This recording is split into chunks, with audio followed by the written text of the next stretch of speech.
Not one, but two different shows from major franchises are currently airing that do the exact same thing, even though they are from very different worlds. And both of these shows do things you usually do not do.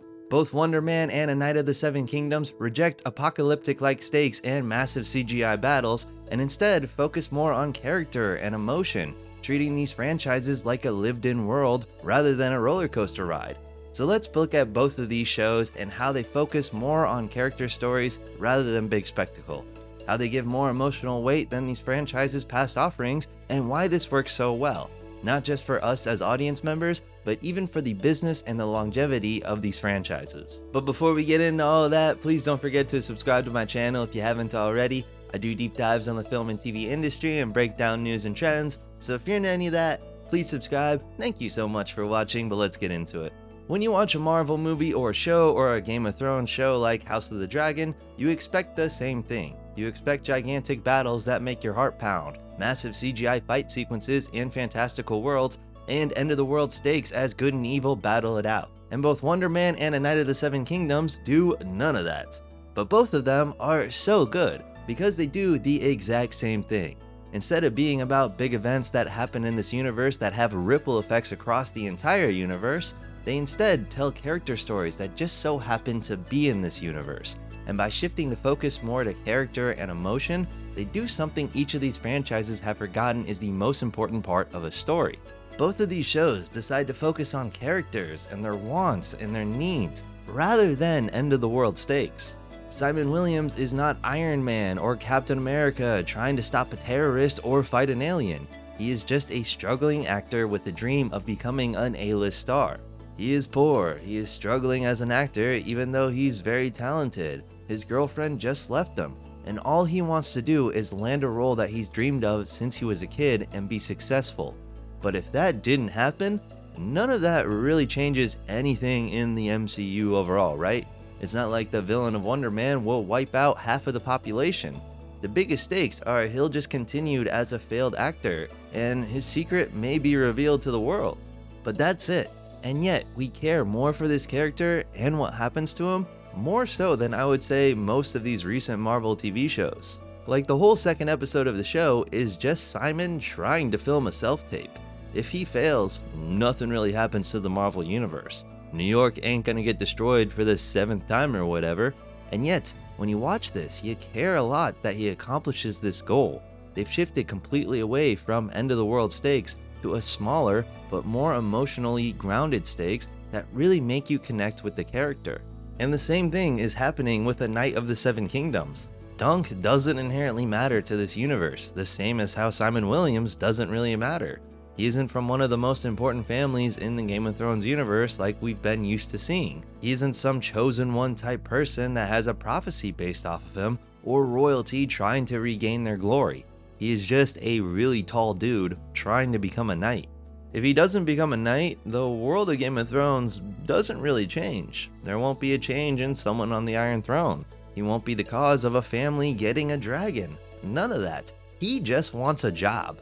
And yet, when I find myself watching the show, I'm taken aback at just how much I care about this guy becoming a knight. I'm actively rooting for him. I've come to really care for him on his journey, even though it's the smallest journey we've ever seen in this universe. I, like many others, came to Game of Thrones for the dragon fights, for families duking it out trying to rule the kingdom, and then this dude comes along and I'm tuning in every single week, becoming so invested in him getting a job that many characters in this universe have. And if he doesn't get it, it's not like it's going to change who's on the Iron Throne or add to the prophecy of the prince that was promised. Instead, I just hope he gets the job interview and gets enough money to get his horse back, and I hope he stops fumbling the baddie. Both of these shows take a step back from saving the world and instead tell real, true character stories with the backdrop of this fantastical world, and they do it in more ways than one. Trevor and Egg are pretty similar if you think about them, right? Both characters come from a past legacy that they are actively running away from and trying to keep their true motive a secret. Trevor's trying to move on from his past job as the Mandarin and spying on Simon, only to become conflicted as they become friends and he becomes a mentor towards Simon. And Egg, even though his family does matter to this universe, He's just a simple kid running away from his legacy and his family, and he finds salvation and a mentor in Dunk.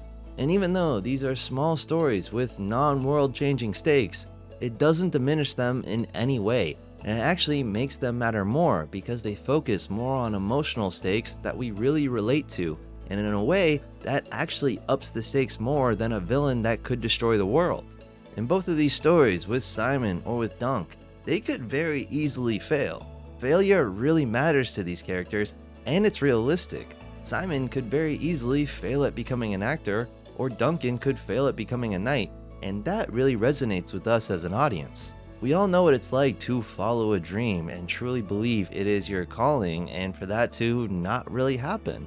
Or maybe your siblings are doing better than you and you sport a brave face in front of your family, even though you really have nothing to show for your career. And because of that, we relate more to these characters. These are real world stakes they are utilizing, making these shows so good. For years, these franchises have been upping the stakes more and more, and you can't really get much bigger than the end of the world. They create these shows with these massive CGI battles of dragons duking it out, and sometimes that's all you can do. You can't get bigger than that. Or, with Marvel, you have constant escalation with combining every single universe you've ever seen to take on an even bigger villain than the one you already saw previously. And both of these shows don't go bigger, they don't go badder, they don't escalate anything, they don't go louder. Instead, they go more quiet. And with that quietness, they're able to give us character with real emotional weight that we really connect with and we really care about. And this all comes with a ton of benefits. With these shows, we get more genre flexibility that makes these shows feel very different from any story that's been told in these universes before. Wonder Man is like the studio mixed with a character drama. Each episode is inherently a comedy about an actor trying to make it and all the ups and downs of following your dream. And A Knight of the Seven Kingdoms, it is fantasy, but in its heart, it's kind of a comedy with a flawed, dumb character that even has cutaways that usually only sitcom shows have. Both of these shows allow us to have different emotions, have different feelings, different experiences, giving us these emotional shows. But even though it's a great win for us audiences, it's also a really great win for studios making them. All of these shows are usually very expensive, some of the most expensive shows ever made. They have massive VFX budgets to deliver these end-of-the-world stakes that we're used to. An episode of House of the Dragon costs roughly $20 million per episode, while A Knight of the Seven Kingdoms costs less than $10 million.